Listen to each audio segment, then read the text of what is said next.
বাইরে পড়ছে প্রচণ্ড বৃষ্টি, আর এই বৃষ্টির মধ্যে সাথে থাকে যদি এরকম একটা পাকোড়ার রেসিপি, তাহলে তো পুরো জমে যায়। আমার তো বৃষ্টির দিনে কিছু না কিছু খেতে খুব মন চায়। তোমাদের কি খেতেই মন চায়? তাহলে অবশ্যই কমেন্ট সেকশনে জানিও। এই ব্রেড পাকোড়াগুলো বানানোর জন্য আমি কিছু কিছু ছোট ছোট সাইজের আলুকে ভালোভাবে সেদ্ধ করে নিয়েছি। তারপর আলুটাকে ঠান্ডা করে জলের মধ্যে ধুয়ে এটা ছাড়িয়ে ভালো করে ম্যাশ করে রেখে দিয়েছি। তারপর একটা কড়াই বসিয়ে দেওয়ার পরে অল্প একটু সর্ষের তেল দিয়েছি, আর তেলের মধ্যে দিয়ে দিয়েছি, তারপর একটা মতো পেঁয়াজ কুচি করে দিয়েছি, সাথে দিচ্ছি একটু কাঁচা লঙ্কা কুচি। আমি এখানে কাঁচা লঙ্কা কুচি ব্যবহার করেছি, আপনারা কিন্তু লাল লঙ্কা গুঁড়োও ব্যবহার করতে পারেন। তারপরে দিচ্ছি পরিমাণ মতো লবণ, একটু হলুদ গুঁড়ো, কাশ্মীরি লঙ্কা গুঁড়ো। এবার সমস্ত মশলা দেওয়ার পরে পেঁয়াজটাকে লাল লাল করে ভেজে নিচ্ছি।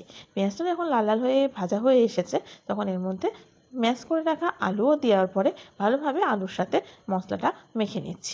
একটু কসুরি মেথি দিচ্ছি, এতে টেস্টটা খুব ভালো আসে। আর আলুটা এরকমভাবে নাড়তে নাড়তে দেখা যাবে একদম ঝরঝরে হয়ে গিয়েছে। তাহলে আমাদের আলুর পুরটাও রেডি হয়ে গেল। এবার আমি নিয়ে নিয়েছি 5 পিস মতো ব্রেড।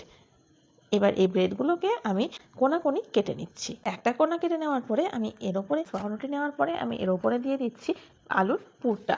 তারপর এর ওপরে আরেকটা পুর দেওয়ার পরে ব্রেডের আর অংশ দেওয়ার পরে ব্রেডের বাদবাকি অংশটা, মানে একটা অংশ আমি যেহেতু পুর দিয়েছিলাম, আর একটা অংশ আমি চাপা দিয়ে এটাকে ভালোভাবে চেপে চেপে দেবো, যাতে আলুর পুরটা কোনোভাবে বেরিয়ে না যায়। তারপর একটা ব্যাটার তৈরি করে নিচ্ছি। তার জন্য লাগছে অল্প একটু বেসন, পরিমাণ মতো লবণ, একটু হলুদ গুঁড়ো, কাশ্মীরি লঙ্কা গুঁড়ো, আর দিচ্ছি একটু খাবার সোডা আর অল্প একটু জোয়ান। জোয়ান দিলে টেস্টটা খুব ভালো আসে। তোমরা কিন্তু অবশ্যই জোয়ানটা দেবে। তারপর ভালোভাবে এটাকে অল্প অল্প জল দিয়ে ব্যাটারটা তৈরি করে নিচ্ছি। ঠিক যেরকম চপ বানাতে গেলে যে ব্যাটারটা তৈরি করতে হয়, সেই রকমভাবেই এই ব্যাটারটাও তৈরি করতে হবে। তারপরে রেডি করে রাখা পাউরুটিটা ব্যাটারের মধ্যে ডুবিয়ে নেওয়ার পরে আমি ওপর আর নিচটাও ভালোভাবে ডুবিয়ে নিয়েছি।